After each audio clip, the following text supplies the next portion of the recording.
कक्षा 9 के मेरे प्यारे विद्यार्थियों, बहुत बहुत स्वागत है आप लोगों का आज के इस नए वीडियो में।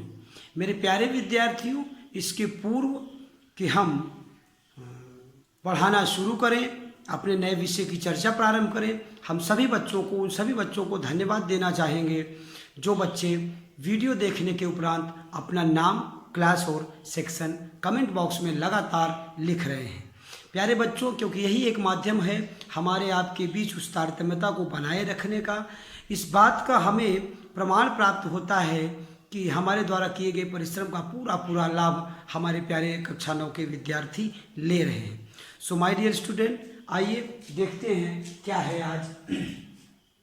कक्षा 9 विषय हिंदी भाषा, पाठ उपसर्ग। उपसर्ग में यहाँ ब्रैकेट में आप देख सकते हैं पुनरावृत्ति। तो ये पुनरावृत्ति का वीडियो सेकंड वीडियो है। फर्स्ट, अगर पुनरावृत्ति के फर्स्ट पार्ट की बात करें तो मेरे प्यारे विद्यार्थियों, पुनरावृत्ति के फर्स्ट पार्ट में हमने आपको बताया कि परीक्षा का माध्यम कैसा हो सकता है, परीक्षा के प्रश्न किस तरह के हो सकते हैं, परीक्षा का प्रश्न पत्र कैसा हो सकता है। आपका सारा डाउट हमने क्लियर कर दिया है। अब उसी वीडियो में फर्स्ट पार्ट पुनरावृत्ति पार्ट 1 में ही हमने आपको ये बताया कि आपका होल सिलेबस, पूरा क्लास 9 का सिलेबस क्या है, उसमें से पीटी का नियतकालिक परीक्षा का सिलेबस क्या है, इस बात की भी जानकारी देने का काम हमने आपके पुनरावृत्ति पार्ट 1 में किया है। मेरे प्यारे विद्यार्थियों, ने आपसे जैसा कि कहा था कि अब पुनरावृत्ति के लगातार वीडियोज़ आपको प्राप्त होते रहेंगे। उसी क्रम में आज हम लोग क्रमशः आप देखे होंगे कि उपसर्ग, प्रत्यय, समास, अलंकार और पत्र लेखन, वाक्य भेद, उसके बाद निबंध और संवाद लेखन, सारे पाठ्यक्रम को हमने लिखा था। उसमें सबसे ऊपर जो प्रथम पाठ जो आता है वो आता है उपसर्ग। तो आज हम उपसर्ग की ही चर्चा लेकर अपने प्यारे प्यारे नन्हे अच्छे बच्चों के बीच, क्लास 9 के बच्चों के बीच उपस्थित हैं। So my dear student, concentrate your mind with me. आइए देखते हैं। आज मैं यहाँ पर कुछ भी नहीं लिखा हूँ जानबूझ के, क्योंकि मैं चाहता हूँ कि मेरे बच्चे भी मेरे साथ रिवीजन करें और लिखें। ये चीज़ें आज जो रिवीजन का, पुनरावृत्ति का मतलब ही होता है जो हमें आता है उसी को फिर से दोहराने की बात होती है। आइए देखते हैं क्या हमें आता है और क्या हमें समझना चाहिए। कितना कम से कम जो मैं ये बता रहा हूँ वो कम से कम है। मैक्सिमम के लिए आप एकदम से फ्री हो और आप खूब पढ़िए, अलग अलग स्रोतों से पढ़िए, अलग अलग किताबों से पढ़िए, अलग अलग ग्रंथों का अध्ययन करिए। लेकिन मिनिमम जो मैं यहाँ बता रहा हूँ वो मिनिमम है, उतना आपको आना ही चाहिए। सबसे पहला पॉइंट क्या है? उपसर्ग। क्या पहला प्रश्न आता है, क्या उपसर्ग? उपसर्ग, क्या उपसर्ग एक स्वतंत्र शब्द है? नहीं, कतई नहीं। उपसर्ग पूर्ण शब्द न होकर शब्दांश मात्र होते हैं। शब्दांश मात्र होते हैं। शब्दांश होते हैं। हाँ, इसीलिए ध्यान दीजिएगा, इसीलिए इनका अपना स्वयं का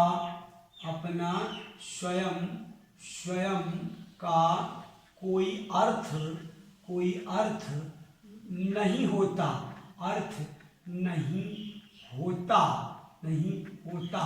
अब बताइए, जिन शब्दों का कोई अर्थ नहीं होता उन्हें व्याकरण में स्थान क्यों दिया जाता है? प्रश्न बनता है। जैसा कि हमने आपको पढ़ाया है, इसका जवाब ये है कि ये जो शब्दांश हैं, ये शब्दांश जब शब्दों के साथ मिल जाते हैं तो नए नए शब्द बनाते हैं और कुछ शब्दों के अर्थ को बदल देते हैं मेरे प्यारे विद्यार्थियों। इसीलिए उपसर्ग को हिंदी भाषा में महत्व दिया जाता है। शब्द निर्माण की पहली जो सीढ़ी है वो उपसर्ग है।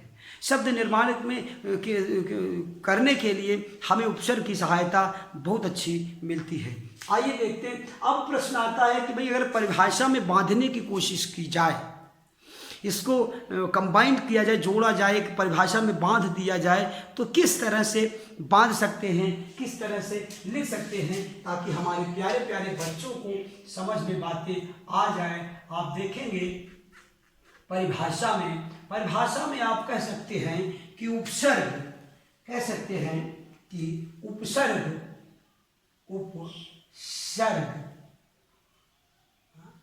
उपसर्ग भाषा, भाषा के वे लघुतम सार्थक, सार्थक खंड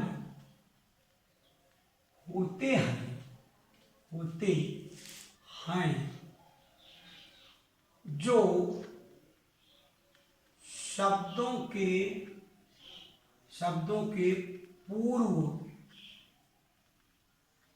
अथवा पहले या आगे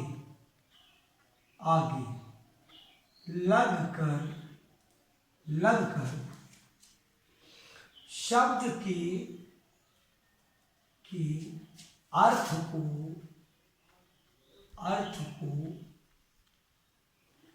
बदल देते हैं या नए शब्दों का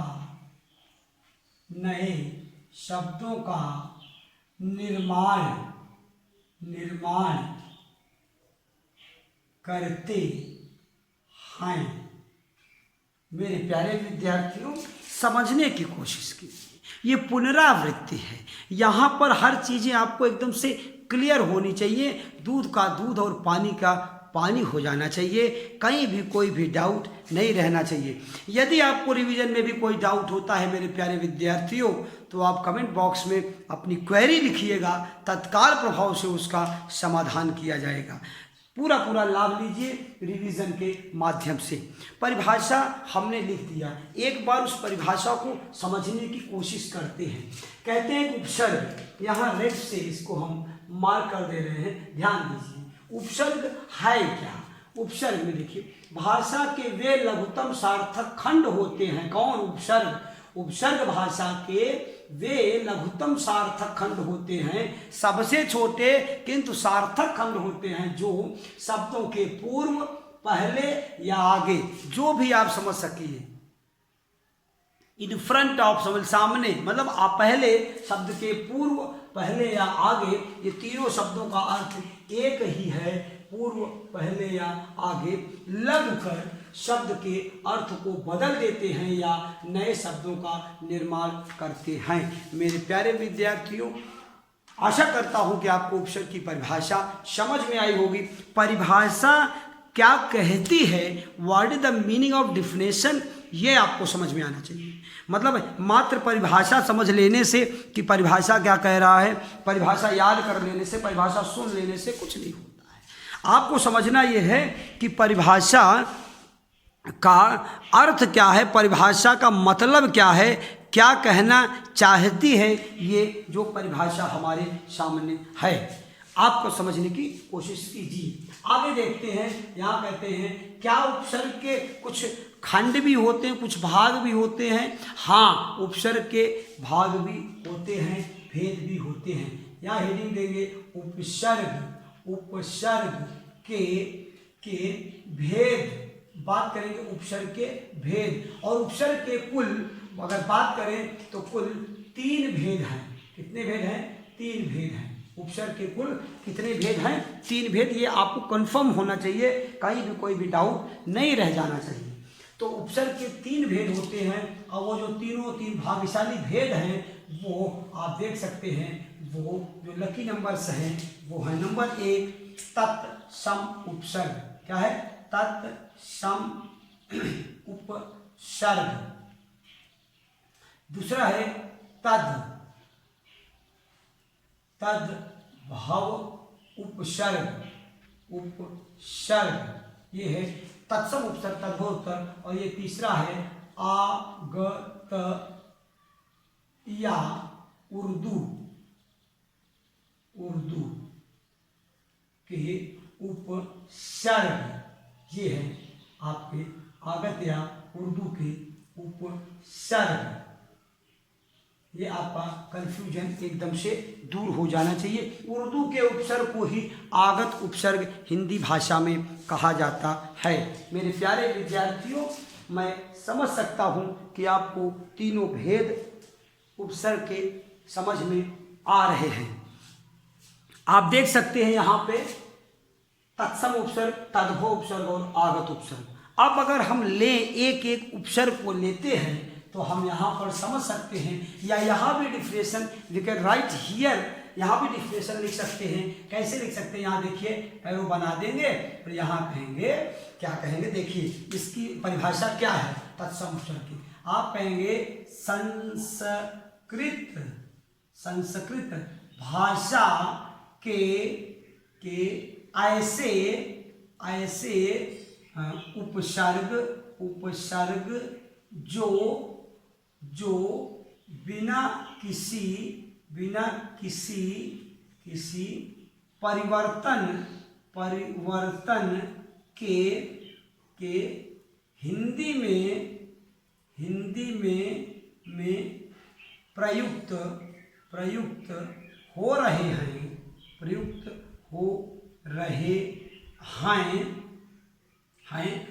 तत्सम उपसर्ग कहलाते हैं। मेरे प्यारे विद्यार्थियों, ये है तत्सम उपसर्ग की परिभाषा। आप समझने की कोशिश कीजिए कि क्या आपको तत्सम उपसर्ग समझ में आ रहे हैं। आप देखिए, अब यहाँ पर दूसरा जो पॉइंट हमारा आता है तद्भव के उपसर्ग। इसकी बात अगर करें तो इनके लिए हम कह सकते हैं कि हिंदी के ऐसे उपसर्ग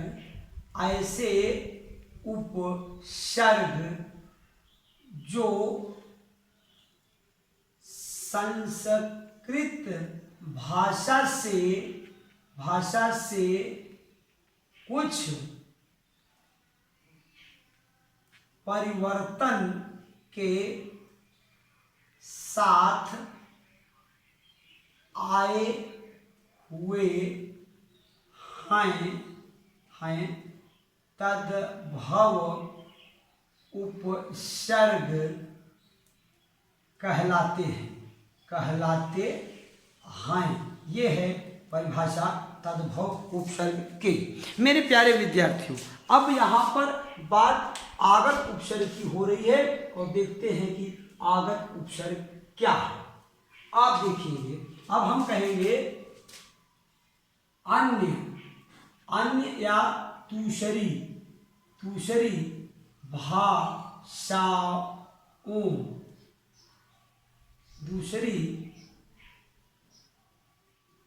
भाषाओं ये भाषाओं से आए हुए उपसर्ग आगत उपसर्ग कहलाते हैं। आगत उपसर्ग कहलाते हैं। अब ये बात तीनों परिभाषाएं आपके सामने है। यहाँ देख सकते हैं आगत उपसर्ग, इसकी ये परिभाषा है। यहाँ देख सकते हैं तद्भव उपसर्ग, इसकी ये परिभाषा है। और यहाँ देख सकते हैं तत्सम उपसर्ग, और इसकी भी परिभाषा आपके सामने यहाँ पर है। मेरे प्यारे विद्यार्थियों, ये आप अगर मैं यहाँ पर लाइन यहाँ से खींच दूँ तो ये आपके तीनों उपसर्ग हो गए। अब मैं इस लाइन को थोड़ा सा आगे बढ़ाना चाहता हूँ जानबूझ के, ताकि इसी क्रम में तद्भव उपसर्ग और तत्सम उपसर्ग और आगत उपसर्ग के उदाहरण प्राप्त हो सकें। इसलिए मैं यहाँ पर ये लाइन खींच दे रहा हूँ। अब हम सबसे पहले क्या करेंगे, सबसे पहले हम इन सभी तीनों उपसर्गों की परिभाषाओं को एक बार फिर से पढ़ेंगे और समझने की कोशिश करेंगे। सबसे पहले हम समझते हैं तत्सम उपसर्ग, तद्भव उपसर्ग और उसके बाद आगत या उर्दू के उपसर्ग। अब आप प्यारे बच्चों ध्यान दीजिए, तत्सम उपसर्ग क्या कहता है कि संस्कृत भाषा के ऐसे उपसर्ग, संस्कृत, जैसा कि आप जानते भी हैं कि हिंदी भाषा की उत्पत्ति ही संस्कृत भाषा से हुई है। तो the mother of Hindi language is Sanskrit, जैसा आप जानते भी हैं। तो यहाँ क्या कर रहे हैं कि संस्कृत भाषा के ऐसे उपसर्ग जो बिना किसी परिवर्तन के, बिना किसी बदलाव के, बिना किसी डिफिनेशन अंतर के, डिफरेंट के, परिवर्तन के हिंदी में प्रयुक्त हो रहे हैं, या ये भी कह सकते हैं कि सीधे संस्कृत भाषा से हिंदी में आए हुए उपसर्ग जो हैं वो तत्सम उपसर्ग कहलाते हैं। और कहीं कहीं मिलती है कि तत्सम उपसर्गों की संख्या है 22। ये है। अब आप में से कोई बच्चा ये नहीं सोचेगा कि अगर संस्कृत तत्सम उपसर्गों की संख्या 22 है तो तद्भव उपसर्गों की संख्या कितनी हो सकती है और आगत उपसर्गों की संख्या कितनी है। ये आप इस तरह के प्रश्न नहीं करेंगे, क्योंकि तत्सम उपसर्गों की संख्या फाइनलाइज हो चुकी है, निश्चित हो चुकी है, हाँ 22 है। लेकिन तद्भव के उपसर्ग लगातार बदल रहे हैं, बढ़ रहे हैं, अपने प्रयोग के अनुसार, अपनी सुविधा के अनुसार, अपने उच्चारण की सुविधा के अनुसार लोग इसमें लगातार बदलाव करते जा रहे हैं और नए नए हिंदी के तद्भव के उपसर्ग और आगत उपसर्ग, दूसरी भाषाओं के भी अच्छे सुविधाजनक उपसर्गों को ले रहे हैं लोग लगातार। इसलिए इनकी संख्या निश्चित नहीं की जा सकती, क्योंकि ये लगातार संख्याएं बढ़ रही हैं। तत्सम उपसर्गों की संख्या 22 निश्चित कर दी गई है। प्यारे बच्चों, इस तरह का प्रश्न कभी हमको नहीं लगता कोई आपसे पूछेगा कि तत्सम के कुल उपसर्गों की संख्या कितनी है। लिहाजा आपको ये पता रहना चाहिए। थोड़ा सा आप पढ़ रहे हैं हिंदी भाषा तो एक अच्छी चीज़ है। मैंने कहा कि मिनिमम जो चीज़ें हैं वो आपको पता होनी चाहिए, वो रिवीजन में हम बता रहे हैं, तो ये आपको सारी बातें पता होनी चाहिए। तो हम बात कर रहे थे कि बिना किसी संस्कृत भाषा से बिना किसी बदलाव के जो उपसर्ग आए हुए हैं वो तत्सम उपसर्ग है। हिंदी के ऐसे उपसर्ग जो संस्कृत भाषा से कुछ परिवर्तन के साथ आए हुए हैं तद्भव उपसर्ग कहलाते हैं। मतलब संस्कृत भाषा से तो आए हैं, लेकिन अपने उच्चारण की सुविधा के अनुसार, अर्थ की सुविधा के अनुसार लोगों ने उसमें परिवर्तन कर दिया है। तो वो होता है, जैसे पत्र, एक शब्द होता है पत्र, पत्र माने होता है पत्ता। अब जब तद्भव में आया तो पत्ता कहने लगे। पत्र कहने में लोगों को असुविधा हो रही थी, उच्चारण के लिए तो पत्ता कहने लगे, ऐसा। तो इस तरह से ये है तद्भव के उपसर्ग आए हुए हाय, यहाँ पर हाय तद्भव उपसर्ग कहलाते हैं। तो ये है आगत उपसर्ग की बात समझिए कि आगत उपसर्ग की परिभाषा क्या कहती है। अन्य या दूसरी भाषाओं से आए हुए उपसर्ग आगत उपसर्ग कहलाते हैं। एक चीज आपको ध्यान में रखना है, अगर कोई आपसे पूछता है उर्दू के उपसर्ग किसे कहते हैं, तो आप कहेंगे कि उर्दू भाषा से हिंदी में जो उपसर्ग आए हुए हैं उन्हें उर्दू भाषा के उपसर्ग कहते हैं। ये है आगत उपसर्ग किसे कहते हैं, दूसरी भाषाओं से आए हुए उपसर्गों को आगत उपसर्ग कहते हैं या कहलाते हैं। तो मेरे प्यारे विद्यार्थियों, मैं समझ सकता हूँ कि आपने तीनों भाषाओं के उपसर्ग को जान लिया होगा, पढ़ लिया होगा। अब जैसा कि आप ये पुनरावृत्ति है, आप इसके पहले पढ़ चुके हैं, इसलिए हम आपको सीधे सीधे कुछ उपसर्गों को लिखते हैं। यहाँ तद्भव के उपसर्ग लिखेंगे, कुछ तत्सम के लिखेंगे, कुछ इसे आगत के लिखेंगे। आप उनको ध्यान से देखिए और आपको ये खोजना रहेगा कि किन उपसर्गों से ये शब्द बने हुए हैं। तो यहाँ जैसे मैं शब्द दे रहा हूँ अत्यंत, शब्द है अत्यंत, अत्याचार, अतिधन आचार बराबर अत्याचार। मतलब ये बातें आपको समझ में आती रहनी चाहिए, इसलिए यहाँ लिखेंगे अनुभव, अपयश, अपधन यश बराबर अपयश। ये सारे शब्दों को आप समझते रहेंगे। यहाँ लिखेंगे आहार, यहाँ लिखेंगे उत्थान, उत्धन थान, आधन हार बराबर आहार। इस तरह से इन शब्दों को समझते रहेंगे।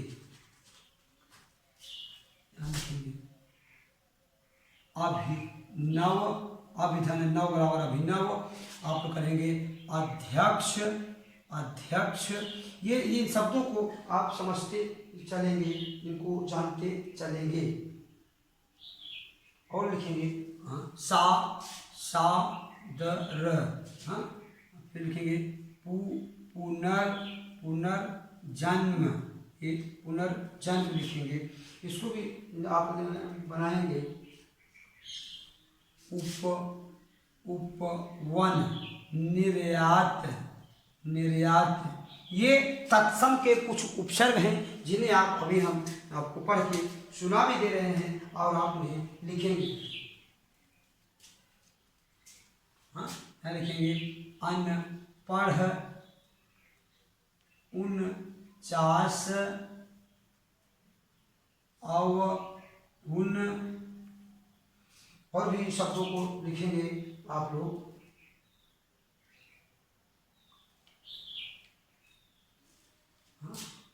यहाँ अवगुण कर देंगे, अवधन गुण, अवधन गुण। यहाँ लिखेंगे कपूत, हाँ, पर, दा, इस तरह के शब्दों को आप लिखते रहेंगे जो कि तद्भव के उपसर्ग हैं। हाँ, दुबला, हाँ, भरपूर,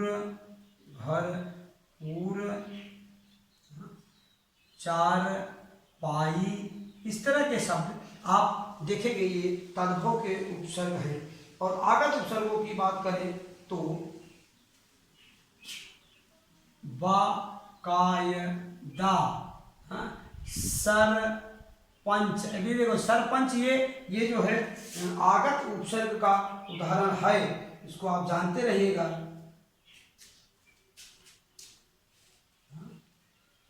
खुशबू, हाँ, इलाज में ला लगाइए, ला इलाज, हाँ, बदनसीबी, बदनाम, इस तरह से आप इनको लिखते रहेंगे।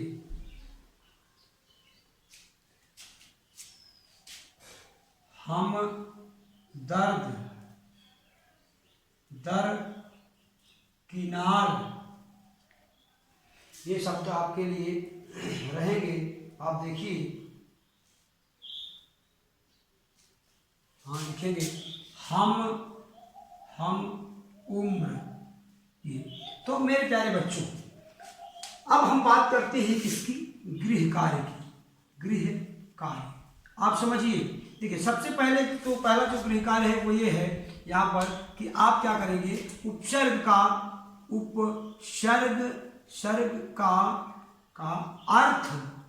अर्थ तथा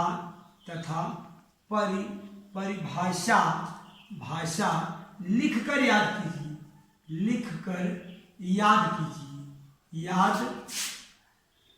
कीजिए।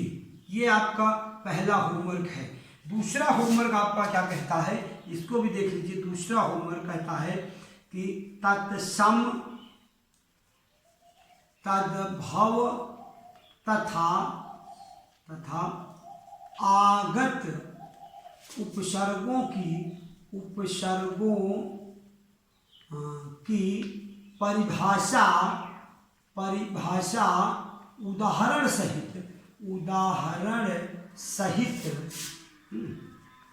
सहित लिखकर याद करें।